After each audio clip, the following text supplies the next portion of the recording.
வணக்கம். Jai Sri Balan learn astrology. இன்னைக்கு பதிவு என்னதுன்னு கேட்டீங்கன்னாக்க, நம்ம கவியரசர் கண்ணதாசனுடைய ஜாதகத்தை பத்தி ஆஹ் கொஞ்சம் விரிவா எல்லாருக்கும் சொல்லலான்ட்டு. ஏன்னு கேட்டீங்கன்னாக்க, நம்ம தமிழ்நாட்டுல நிறைய முத்துக்கள், அந்த முத்துன்னு கூட சொல்லக்கூடாது, வைரம் சொல்லலாம், குமிஞ்சு கிடக்கு. அவ்வளவு பேர் தன்னுடைய புகழ் இதெல்லாம் ரொம்பவும் முயற்சிகள், எவ்வளோ விஷயங்கள் உலகமே அறியிற அளவுக்கு செஞ்சிருக்கா. அந்த இதுல வரிசையில நம்ம கவியரசு கண்ணதாசனுடைய பாடல்களுக்கு மயங்காத எந்த ஒரு தமிழர்களுமே கிடையாது. ஸோ அந்த மாதிரி வரிசையில நானும் ஒருத்தி. ஏன்னா நானும் இந்த 1960 தான்.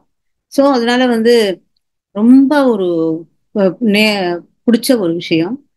அதுல கொஞ்சம் சொல்லணும் உங்களுக்கு.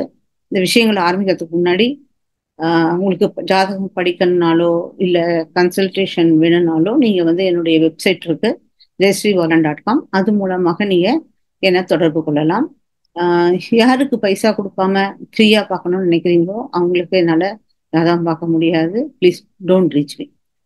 இப்ப என்னன்னு கேட்டா, ஆஹ் என்னை பொறுத்த வரைக்கும் எம்.எஸ். சுப்பலட்சுமி அம்மா ரொம்ப சின்ன வயசுல, அதுவும் பெண்களுடைய ரொம்பவும் அந்த இது சொல்லுவாங்களே, ரொம்ப அமுக்கப்பட்ட ஒரு நேரம். ஒரு பெண்களுக்கெல்லாம் ஜாஸ்தி வெளியில வரக்கூடாது, அந்த மாதிரி எல்லாம் ரொம்ப கட்டுக்கோப்பான ஒரு நம்மளுடைய தமிழ்நாட்டுல இருந்த விஷயத்துல அவங்க ரொம்ப காலத்துல தன்னுடைய அந்த கணீர் குரலால அந்த பாட்டு பாடும்போது அமெரிக்காலாம் போய் அவங்க அவார்டு வாங்கி வந்திருக்காங்க. அவ்வளவு பெரிய ஒரு இருந்தவங்க. ஆனா ரொம்ப எளிமையான ஒரு வாழ்க்கைய வாழ்ந்தாங்க. அடுத்தது பாத்தீங்கன்னா நிறைய பேர் இருக்காங்க. இந்த கொடிக்காத்த குமரன், வ.உ. சிதம்பரனார், அப்புறம் பாரதியார், அப்புறம் திருவள்ளுவர், இந்த மாதிரி இவ்வளவோ பேர் இருக்காங்க. ஆனா அதை யாருமே மத்த ஸ்டேட்காரங்க யாரும் ஜாஸ்தி கொண்டாடல. நம்ம இப்போ அம்பேத்கர் இவ்வளவு கொண்டாடுறோம் இல்லையா? அம்பேத்கர் இருந்த அந்த ஸ்டேட்ல, அம்பேத்கர் பிறந்தது மகாராஷ்டிரா. அவர் மகாராஷ்டிரியன். அந்த மகாராஷ்டிரியன்ல கூட யாருக்கும் ஜாதி வேறுபாடு கொடுத்தது கிடையாது. அந்த மாதிரிலாம் எதுவும் இல்லை. அதே இந்த ஸ்ட்ரீட்ல இன்றைக்கும் அப்துல் கலாமுக்கு ஒரு ஸ்டாச்சுவோ இல்ல கொடிக்காத்த குமரனுக்கோ ஒரு பாரதியாருக்கோ திருவள்ளுவருக்கோ யாருமே ஒருத்தருக்கும் அது தெரியறது கூட கிடையாது. அந்த மாதிரியான சூழ்நிலை நம்ம தேவையில்லாம அடுத்த ஸ்டேட்ல உள்ள ஒரு இவரை நம்ம ரொம்ப கொண்டாடிட்டு இருக்கோம். அது நம்மளுடைய மனப்பான்மை, நம்மளுடைய இது ஒன்றும் மாத்த முடியாது. இப்போ அந்த வரிசையில பார்க்கும்போது ஆஹ் ஒரு தமிழுக்கு தமிழுக்கு ஒரு உயிர் கொடுத்த ஒரு சரஸ்வதி. அவர் ஆக்சுவலா ஒரு சரஸ்வதி தான். அவருக்கு முன்னாடி யாரும் கிடையாது, அவருக்கு அப்புறமாவும் யாரும் கிடையாது. யாரும் வரலையே அப்படிங்கிற ஒரு ஏக்கம் எனக்கு. இது என்ன ஆச்சுன்னு கேட்டேன்னா, நான் எத்தனையோ ஜாதகங்கள், செலிபிரிட்டியோட ஜாதகங்கள் எல்லாம் அலசி ஆராய்ஞ்சு நிறைய விஷயம் எனக்கு என்னுடைய கணிப்பை நான் பகிரங்கமா நான் பதிவிட்டிருக்கேன். யாருக்கும் கவலைப்படுறது கிடையாது. அது மாதிரி நான் எனக்கு என்ன தோன்றுதோ அதை நான் என்ன பாக்குறேனோ, தோன்றதுங்கிறது தப்பான வார்த்தை. நான் என்ன பாக்குறேனோ அந்த ஜாதகத்துல அதை நான் சொல்லிடுவேன். ஸோ அப்படி இருக்கும்போது ஒரு நாள் என்னாச்சு, 2 days 3 days பிஃபோர் என் சிஸ்டர் ராத்திரி ஃபோன் பண்ணி, நீ என்ன பண்ணிட்டு இருக்க அப்படின்னு கேட்டான். சொன்னேன், ஜாதகம் ஜாதகம் பார்த்து பார்த்து ரொம்ப போர் அடிச்சு போச்சு, அதனால ஏதோ ரேண்டமா இன்ஸ்டாகிராம்லயும் ஃபேஸ்புக்லயும் ஏதோ செக் பண்ணிட்டு இருக்கேன், நிறைய பாட்டெல்லாம் கேட்டுட்டு இருக்கேன், சூப்பர் சிங்கர் பாட்டெல்லாம் கேட்டுட்டு இருக்கேன் அப்படிலாம் சொல்லிட்டு இருந்தேன். அப்போ சொன்னிச்சு, அதெல்லாம் கேட்காத, துரை சரவணன் சொல்லிட்டு ஒருத்தர் பாடல் பிறந்த கதைன்னு சொல்லிட்டு ஒரு ரொம்ப அழகான ஒரு பதிவிடுறாரு யூடியூப்ல. அதுல கண்ணதாசன் இப்படி இப்படி எல்லாம் பாட்டு எழுதினார், எப்படி கஷ்டப்பட்டார், அவர் எப்படி இப்படிலாம் ஒவ்வொன்றுத்துக்கும் ஒவ்வொரு விஷயங்களும் பார்க்கும்போது ரொம்ப இதுவா இருக்கு, கூஸ்பம் வருது, நீ ஒரு வாட்டி பாரு அப்படின்னு சொல்லிட்டு எனக்கு ஒரு லிங்க் அனுப்பிச்சான். சரி சொல்லிட்டு அது 2 3 4 வீடியோஸ் பார்த்தேன். பார்த்ததுக்கு அப்புறம் நினைச்சேன், ஐயோ நான் யார் யாருக்கோ போய் பார்த்துட்டு இருக்கேனே. நம்ம தமிழ்நாட்டுல இருந்து நான் ஒவ்வொரு ஒவ்வொரு நிமிஷமும் என்னுடைய கஷ்டமா இருந்தாலும் நஷ்டமா இருந்தாலும் ஒரு சுகமா இருந்தாலும் ஒரு 4 வரி கேட்டா கூட நமக்கு ஒரு ஒரு ஒரு கூஸ்பம் வரும். ஒரு தெரியாம ஒரு வயசானவர்கள் கூட ஒரு இளமை பருவம் திரும்பி கொண்டு கொடுப்போம். அந்த மாதிரியான ஒரு பாட்டை எழுதி கொடுத்த நம்ம கண்ணதாசனுடைய ஜாதகத்தை பத்தி நம்ம எதுவுமே அலசி ஆராயலையே அப்படின்னு சொல்லிட்டு, சரி நாளைக்கு காத்துல இருந்தா அவருடைய ஜாதகத்தை பார்க்கணும். எதுக்கு அந்த ஜாதகத்தை பார்க்கணும்னு கேட்டா, அவருக்கு முன்னாடியும் யாரும் இல்லை, அவருக்கு அப்புறமாவும் எத்தனைதான் வந்தாலும் சரி, வாலி இருக்கார், யார் யாரோ வராங்க, எத்தனையோ இருக்காங்க, ஆனா யாருமே அந்த தமிழை திருப்பி கொண்டு வர முடியல. அப்போ இதுல என்னதுன்னா, ஒரு என்னுடைய பர்சனல் விஷயம் ஒண்ணு இருக்கு. என்ன கேட்டா, நான் வந்து கலிஃபோர்னியால இருந்து லாஸ் ஏஞ்சல்ஸ்க்கு கார்ல என் பிள்ளையோட போயிட்டு இருக்கேன். போயிட்டு இருக்கும்போது எல்லாரும் நாங்கெல்லாம் ரொம்ப வருஷமா மும்பைல செட்டில் ஆனவங்க. அதனால என் குழந்தைங்களுக்குலாம் வந்து தமிழ் பேசுவாங்க. பட் ரொம்ப கிராமட்டிக்கலாலாம் பேச தெரியாது. எழுத படிக்க தெரியாது. பேசத்தான் தெரியும்.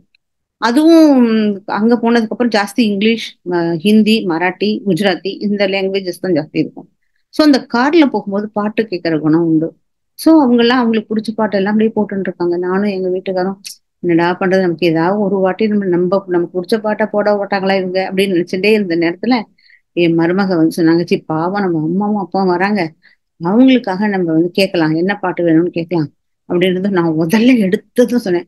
பார்த்தேன் ரசித்தேன், அந்த பாட்டு எனக்கு போடு வாட்டி அப்படின்னு சொல்லிட்டு அப்புறம் என் மாட்டு போன அந்த யூடியூப்ல தேடி அது போட்டுட்டு அது முடிச்சதுக்கு அப்புறம் அடுத்தது வந்து காலங்களில் உள்ள வசந்தம் அது போட்டதுக்கு அப்புறம் கார் டிரைவ் பண்ணி நீச்சு வந்து முடிச்சதுக்கு அப்புறம் என் பிள்ளை கேட்டான், அம்மா நம்மளோட தமிழ் இவ்வளவு ஸ்வீட்டா இருக்குமாம்மா, இவ்வளோ அழகா இருக்குமா இந்த தமிழ், கேட்க கேட்க திருப்பி திருப்பி கேட்கணும் போல இருக்குமா, எனக்கு இந்த வீடியோ எனக்கு ஒரு வாட்டி வாட்ஸ்அப்ல லிங்க் பண்ணி கொடு, நான் ஒரு வாட்டி கேட்கறேன் அப்படின்னு சொன்னோம். எனக்கு இன்னும் நானே இந்த பாட்டை எழுதி அந்த பாட்டை ஏதோ என் பிள்ளைக்கு பிடிச்ச மாதிரி ஒரு ஒரு என்ன சொல்லுவா, ஒரு புத்துணர்வு அப்படின்னு சொல்ல முடியும். ஸோ அந்த மாதிரி இருக்கும்போது நம்ம தமிழ்நாட்டு மக்கள் எல்லாருக்கும் உயிர்ல ஒரு ஒரு சொல்லுவா, உயிருக்கு மேல தமிழை யார் யாரெல்லாம் ஆசையா விரும்புறாங்களோ அவங்களெல்லாம் கண்ணதாசனை வெறுக்கவே முடியாது. சோ அவருடைய ஜாதகத்தை எனக்கு தெரிஞ்ச அளவு உங்களுக்கு பதிவிட விரும்புறேன். வாங்க பாக்கலாம். இப்போ அவர் வந்து கடக லக்ன ஜாதகம். இந்த லக்னத்துல பாத்தீங்கன்னா புதன், அதாவது தேர்ட் லார்டான வார்த்தைக்கு உள்ளது எழுத்து. புதன் தான் எல்லாருக்கும் எழுத்துறதுக்கு காரணமே. எழுத்துக்கு யாருன்னு கேட்டா புதன் தான். அந்த புதன் தான் அஸ்த நட்சத்திரம் தான் விநாயகரோட நட்சத்திரம். அவர் பாருங்கன்னா எப்பவுமே நோட்டு புக்ல வச்சு எழுதிட்டு இருப்பாரு. சோ அந்த பேனா அந்த பென்சில் அப்படின்னு சொல்லக்கூடிய அந்த எழுத்து அப்படிங்கிற அந்த புதனானது உட்காந்துட்டு இருக்கு. அதாவது தேர்ட் லார்ட் ஃபர்ஸ்ட்ல உட்காந்துட்டு இருக்கு. ஓகேயா? அப்புறம் இந்த ஃபோர்த் லார்டான சுக்கிரன், அவர் வந்து இந்த லக்னத்துல உட்காந்துட்டு இருக்காரு. பிப்த் லார்டான செவ்வாய் உட்காந்து, அதாவது ஃபோர்த் அண்ட் பிப்த் லார்டு வந்து அதாவது எப்படி 4ஆம் வீட்டுக்கு அதிபதியும் 5ஆம் வீட்டுக்கு அதிபதியும் சரஸ்வதி யோகத்தை கொடுக்கக்கூடியவர். ஓகேயா? சோ இந்த இடத்துல பாத்தீங்கன்னா புதன், சுக்கிரன், அப்புறம் செவ்வாய் இருக்கு. இந்த இடத்துல இது என்ன விசேஷம் கேட்டா, இந்த செவ்வாயும் சந்திரனும் பரிவர்த்தனை ஆயிருக்கு.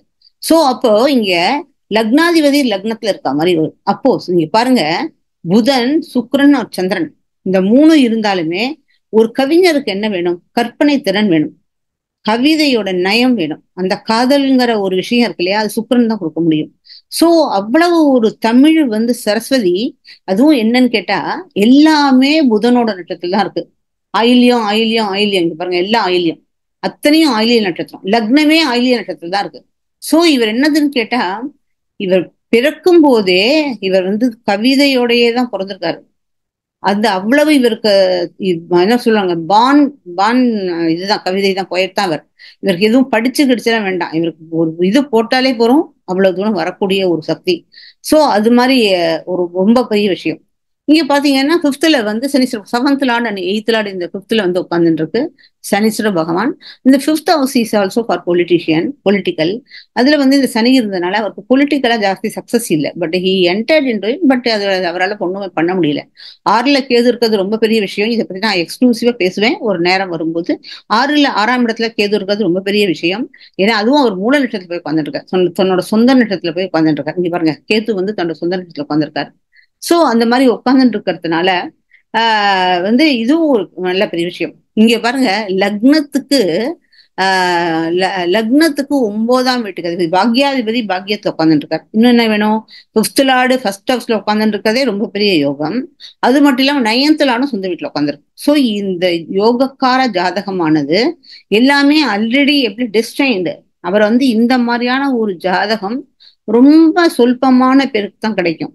ஓகேயா? அதுக்கு அடுத்தது பாத்தீங்கன்னா இந்த இடத்துல ராகுவோட எக்ஸால்டேஷன். ஆக்சுவலா இந்த இடத்துல ராகு தான் அவருக்கு ஆத்மகாரகா. ராகு வந்து இந்த இடத்துல உட்கார்ந்துட்டு இருக்கு நவாம்சத்துல. சோ இதுதான் காரகாம்ச லக்னம். காரகாம்ச லக்னத்துல இருந்து பாருங்க, இங்க 5ஆம் வீட்டுல குரு சொந்த வீட்டுல உட்கார்ந்துருக்கு. ஆனா 9ஆம் வீட்டுல பாருங்க, 9ஆம் வீட்டுல இங்க பரிவர்த்தனை ஆனதுனால 9ஆம் வீட்டுல சுக்கிரன் இருக்கு. 7th லார்டான சுக்கிரன் 9th வந்துருது. அப்புறம் வந்து 11th 8th லார்டு புதன் இங்க இருக்கு. சந்திரனும் இதுவும் செவ்வாயும் பரிவர்த்தனை ஆயிருக்கு.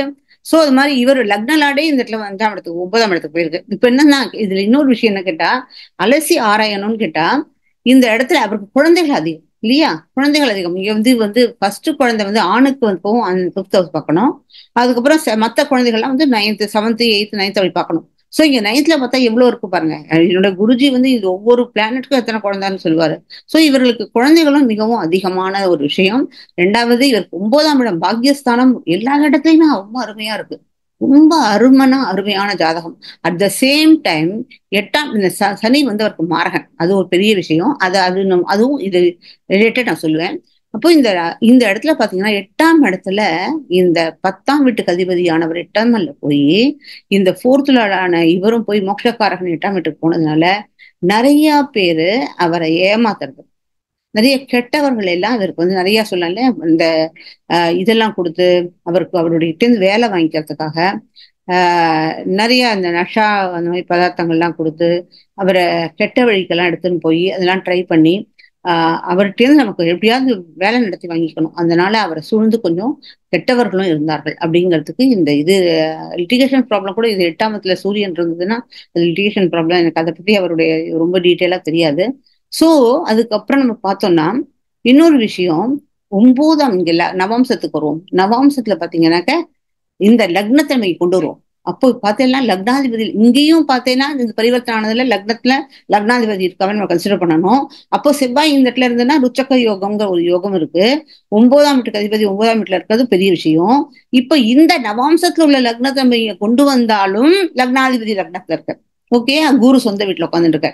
இந்த இடத்துல பார்த்தேன்னா குரு 7ஆம் வீட்டுக்கு போய் குரு குரு இருக்கிறத விட குரு பாக்குற இடம் ரொம்ப பெருசு. அதனால குரு வேற பாக்குறது இந்த இடத்துல. சோ இங்க வந்து சந்திரன் தாரகாரகா வர்க்கோத்தமம் ஆயிடுத்து, சந்திரன் வர்க்கோத்தமம் ஆயிடுத்து. சோ வந்து அதுக்கப்புறம் பார்த்தீங்கன்னா இங்க இடத்துல ரொம்ப முக்கியமான ஒரு விஷயம், 9ஆம் வீட்டுல ராகு. அதாவது நவாம்சத்துல என்ன சொல்றதுன்னு கேட்டா, இது வந்து 9ஆம் D9 நவாம்சம்னாலே தர்மற்றைனது. தர்மம் அப்படின்னா பத்னி தர்மம், பதி தர்மம், பிதா தர்மம், புத்திர தர்மம், அது மாதிரி தர்மங்கள் இருக்கு. நம்ம என்னைக்கும் தர்மங்களை ஃபாலோ பண்ணணும் இல்லையா? ஆனா இந்த இடத்துல ராகு நீச்சமானதுனால அவர் பதி தர்மத்தை ஃபாலோ பண்ண முடியல. அவருக்கு நிறைய மனைவி, நிறைய குழந்தைகள். அதனால அவர் வந்து தர்மத்தை காணல. அதே மாதிரி ஸ்டேட்டஸ்லயும் பார்த்தீங்கன்னாக்க 6th லார்டு வந்து இங்க உட்காந்துட்டு இருக்கு. பட் இங்கே இந்த இடத்துல இருந்து காம்சர் லக்னத்துல இருந்து பார்க்கும்போது 10th லார்டு வந்து செகண்ட்ல இருந்து சிம்மாசன யோகத்தை கொடுத்துருக்கு. லக்னலாடு இங்க போட்டிருக்கு. சோ இவருடைய எல்லா எனர்ஜி இருந்தாலும் இந்த இடத்துல இருந்து நம்ம பார்க்கும்போது இந்த ஸ்டேட்டஸுக்கு எஸ் அவருக்கு வந்து அவர் எவ்வளவுதான் உழைச்சாலும் எவ்வளவுதான் பண்ணினாலும் அவர் வந்து நிறைய கெட்ட பேரும் அவருக்கு வந்துட்டு இருந்தது இல்லையா? ஏன்னா 10ஆம் வீட்டுக்கு வந்து காரகன் யாருன்னு கேட்டா புதன். ஆனா இங்க வந்து சூரியன் வந்து உட்கார்ந்துட்டு இருக்காரு. சூரியன் இருக்கிறது நல்ல விஷயம் தான், காரகம் தான். அது ரெண்டாவது ஃபயர் பிளானட் ஃபயர்ல இருக்கு, அது ஒரு நல்ல விஷயம் தான். இதுவும் ஃபயர் பிளானட் ஃபயர்ல இருக்கு. சோ அவர் நல்லபடியா பண்ணினா கூட ரொம்ப இது. இங்க பார்த்தேன்னா லக்ன 12ஆம் இடத்த சுக்கிரன். சோ நிறைய இருக்கு. சுக்கிரனும் புதனும் ஒண்ணுக்கு ஒண்ணு பாக்குறது. சோ இந்த இடத்துல அவருக்கு நிறைய அந்த பெண்களுடைய தொடர்பு இருந்தது அப்படின்னு சொல்ல முடியும். இங்க D10 என்னதுன்னு கேட்டீங்கன்னாக்கா, இது முக்கியமா நான் சொன்னதுக்கு நிறைய விஷயங்கள் இருக்கு. இந்த D10 வந்து நாட் ஒன்லி நம்மளுடைய கரியர், இது நம்மளுடைய கர்மாவோட இருக்கு. கர்ம வினை பயணம் கொடுக்கறது. சோ இங்க பார்த்தீங்கன்னாக்கா உங்களுக்கு லக்னத்துக்கு 3ஆம் இடத்துல இது குரு. இங்க 3ல வந்து குரு இருக்கு. அந்த குரு இருக்கும்போது இவருடைய தொழிலே எழுத்துதான் இல்லையா? கவிதைகள் இதெல்லாம் எழுதுறது, பேனா எடுத்து எழுதுறது. இங்கே 5ஆம் இடத்துல இமோஷனல் கொண்டு வருது. ஓகேயா? 5 இது அந்த 5ல சந்திரனும் புதனும் இருக்கு. சோ நிறைய இவர் வந்து அந்த கவிதைகள் எழுதுறது, இரட்டை சொல் கொண்டு வருது, நிறைய சொல்லுல வந்து விளையாடுறது. ஏன்னா இது வந்து அஸ்வினி நட்சத்திரத்துல இருக்கு. சோ இங்க 8ஆம் இடத்துல ராகு. இன்னைக்கும் அவரை சுத்தி கெட்டவர்களும் ஜாஸ்தி இருந்திருக்காங்க. 9ஆம் இடத்துல பாருங்க, அவர் பொலிட்டிக்கல்ல இறங்கினதுக்கு காரணம் பெரிய பெரிய சினிமா டைரக்டர்ஸ், பெரிய பெரிய ஆளெல்லாம் கூட இவருடைய ஒரு பாட்டு எழுதி கொடுக்கறதுக்காக இவர் காலில் நிக்கிறதுக்கு பவர் அண்ட் அத்தாரிட்டி கொடுத்தது யாருன்னு கேட்டா, இந்த இடத்துல கரியர்ல சூரியன் சொந்த வீட்டுல உட்காந்துருக்கு. ஸோ 5th லார்டும் இங்க வந்து 9th வந்துருக்கு. ஸோ எந்த புதன் சனி வந்து 11th ஹவுஸ்ல இருந்து இருக்கிறது வந்து ரொம்ப பெரிய விஷயம். 11th இருக்கும்போது இது வந்து லாபஸ்தானத்தை சனி, என்னைக்கும் சனியெல்லாம் மறைவு ஸ்தானத்துல இருக்கணும். அதுவும் 11ஆம் இடத்துல இருக்கிறது ரொம்ப பெரிய யோகத்தை கொடுக்கும். அப்போ இப்ப என்னதுன்னு கேட்டா, இந்த சர்வஷ்ட வர்க்கத்தை பத்தி நான் அப்புறம் சொல்றேன். அதுக்கு முன்னாடி இவர் வந்து என்ன பண்ணாரு, ரா இவர் வந்து 17th October 1981 அவர் வந்து இறந்தார் இல்லையா? சோ இங்க பாத்தீங்கன்னா ராகு தசை. இங்கேருந்து பார்க்கும்போது எயித்து லார்டு, எயித்து தான் உடைய எக்ஸிட்டோட பீரியட். சோ அந்த எயித்து அது மட்டும் 8க்கு 8ன்னு வருது பகாத் பவனுக்கு இது. சோ இந்த ராகுவோட தசையில சனியோட புக்தி, சனிதான் மாரகன், சனியோட புக்தி, பரியந்தர புக்தி, இந்த புக்தியில போனா கடைசியில் இந்த சூரியன், இந்த 3 பிளானட்டுக்குள்ளதான் எல்லாம். சூரியனோட இடம் வரும்போது 17th October 1981 லக்னத்துக்கு 12ஆம் இடத்துல சூரியனும் ராகுவும் போய் ஏர் சைன்ல இருக்கிறதுனால ஃபாரின் கண்ட்ரில போய் அவருடைய உயிர் பிரிஞ்சது. ஓகேயா?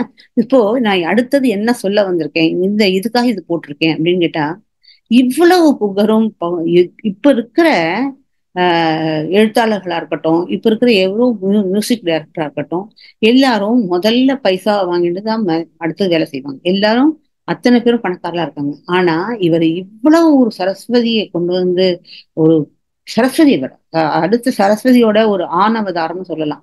அப்பேற்பட்ட ஒருத்தர் நிறைய பணத்துக்கு கஷ்டப்பட்டிருக்காரு. ஓகேயா? சோ அப்படி அவர் கஷ்டப்பட்டதுக்கு காரணம் என்ன அப்படின்னு பாத்தீங்கன்னா, லக்னத்துல 28 பிந்துக்கு கீழே இருக்கிறது வந்து என்னைக்கும் உங்களுக்கு பணத்தட்டுப்பாடு இருக்கும். சோ லக்னத்துக்கு எவ்வளவு கிடைச்சிருக்கு சர்வஷ்ட வர்க்கத்துல? 26 மார்க். இங்க பாருங்க, எந்த இடத்துல தனக்காரகன் 2ஆம் இடம் தனத்துக்குடையவன், அங்க பார்த்தா இன்னும் லக்னத்தோடயே குறைஞ்சு போயிடுது. இந்த 2 பின்னாடி பாத்தீங்கன்னா கடைசியில அங்கேயும் 23 ஆயிடுது. அப்போ இவர் கை எழுத்து யாருக்காக எழுதி கொடுக்குறாங்களோ அவங்களுக்கெல்லாம் நல்லது. இங்கெல்லாம் 24 மார்க். 6ஆம் இடம் பாருங்க, அவர் எதிரிக்குத்தான் ஜாஸ்தி பைசா போய் சேர்த்துறது. 32, அப்புறம் 34 பிசினஸ். அவர் யாருக்கெல்லாம் எழுதி கொடுக்க அவங்கதான் பணக்காரங்களா ஆறாங்களே தவிர இவரால பணக்காரங்களாக ஆக முடியல. இப்ப அடுத்தது இன்னொரு கொஸ்டின் என்னதுன்னு கேட்டா, திருப்பியும் ஏன் ஒரு கண்ணதாசன் பிறக்கலையா?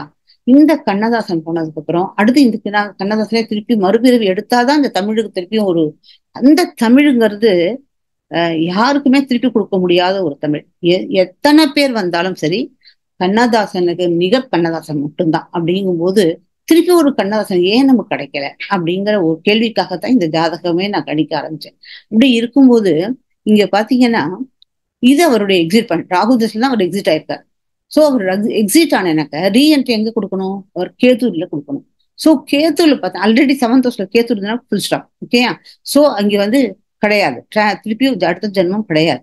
ஆனா ஒரு ஜாதகத்துல ஒரு டிக்டம் என்னதுன்னு கேட்டேன்னாக்க, 4th and 8th and 12th water சைன்ல போயிட்டு கேத்து இருந்ததுன்னா அடுத்த ஜென்மம் கிடையாதுன்னு. ஆனா இங்க இவருக்கு சைன் என்னதுன்னு கேட்டா, இவருடைய சைன் கேத்து வந்து ஃபயர் சைன்ல இருக்கு. சோ கண்டிப்பா இவர் அடுத்த ஜென்மம் எடுத்திருக்காரு. ஆனா நெக்ஸ்ட் அவர் அடுத்த ஜென்மம் இருக்கும்போது கேத்து இந்த இடத்துல இருக்கும், வாட்டர் சைன்ல இருந்து ரொம்ப சொல்பமாக இங்கே பிறந்து உடனடியாக இறந்துக்கலாம். சோ அதனால இவர் வந்து ஆக்சுவலா முன்காலத்துல இருந்த ஒரு கவி வித்வான் தான். திருப்பியும் பிறந்து திருப்பியும் நமக்கு இவ்வளவு அழகா தமிழ் கொடுத்துருக்காரு. ஆனா திருப்பியும் ஒரு கவிஞர் நமக்கு கிடைக்க சான்ஸ் இருக்கான்னு கேட்டா கிடைக்க முடியாம ஒரு நமக்கு ஒரு ஒரு ரொம்ப ஒரு கஷ்டமான ஒரு தான். திருப்பியும் யாருக்கு இந்த மாதிரியான ஒரு ஜாதக அமைப்பு நம்ம தமிழ்நாட்டுல பிறந்து அவங்க வந்து தமிழுக்கு இந்த மாதிரி ஒரு ஊக்கு கொடுக்கணும்னா, இந்த மாதிரி ஒரு ஜாதக அமைப்பு இருந்ததுன்னா நமக்கு மேபி கிடைக்கலாம், ஏதாவது ஒரு கவிஞர் கிடைக்கலாம். ஆனாலும் என்னை பொறுத்த வரைக்கும் கவிஞருக்கு ஈடு கவிஞர் தான். கவிஞருக்கு யாரையுமே அவருடைய இடத்த யாராலையும் நிரப்ப முடியாது. எத்தனை பேர் வந்தாலும், எத்தனை கோடி கவிஞர்கள் வந்தாலும் யாராலுமே கவியரசர் கண்ணதாசனை நிரப்ப முடியாது அப்படிங்கிறது என்னுடைய எண்ணம். அடுத்து நான் வந்து இது பண்ணி இப்போ நெக்ஸ்ட் வீடியோ எடுக்க போறேன். அது என்னதுன்னு கேட்டேன்னாக்கா, சனீஸ்வர பகவானை பார்த்தா நமக்கு ஏழரை சனிக்கு பயப்படுறோம். நம்மளுடைய கரியர், கர்ம வினை பயன் கொடுக்கக்கூடிய சனீஸ்வர பகவான் தான். சோ நம்ம கரியரையும் வச்சுட்டு சர்வ அஷ்டவர்க்கத்தை வச்சுட்டு நம்ம எப்படி நம்ம சாடை சாத்திக்க பயப்படணுமா பயப்பட வேண்டாமா, நம்மளோட கரியரோட ஆப்ஷன் எப்படி இருக்கும், அதை பத்தினா அடுத்த பதிவை நம்ம திருப்பியும் உங்களுக்கு சந்திக்கலாம். வணக்கம், விடைபெறுகிறேன்.